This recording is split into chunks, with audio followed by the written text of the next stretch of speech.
l-20 sena tal-Ikirix minn April fuq 1. L-Awtorità tal-Ippjanar il-ħamis mistennija tibda tevalwa l-applikazzjoni tal-Ajruport Internazzjonali ta' Malta għal bini fil-prinċipju ta' tieni proġett ta' Sky Parks bis-swit dak diġà eżistenti. L-applikazzjoni tal-proġett li hu parti mill-investimenti ta' kwarta biljun euro fuq perjodu ta' 6 snin jinkludi 3 blokok separati bil-ħolqien tal-lukanda ta' 4 stilel b'96 kamra.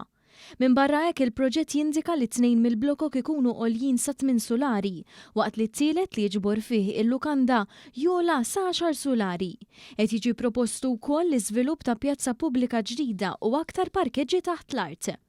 Skont Traffic Impact Assessment dwar il-proġett it-toroq ġodda mibnijin madwar l-iżvilupp jifilħu għal kull tkabbir antiċipat fit-traffiku sal-2031 u lilien.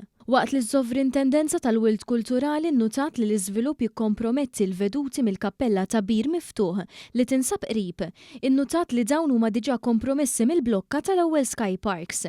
Il-Case Officer tal-Awtorità tal-Ippjanar qed jirrakkomanda li l-applikazzjoni tiġi approvata.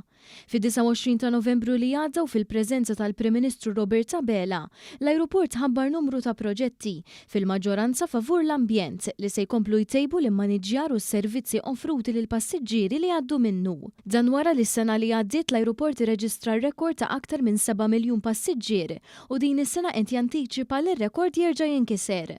L-investimenti qed jaraw ukoll il-ħolqien ta' terminal addizzjonali ġdid fejn ix-xogħlijiet ilhom li bdew.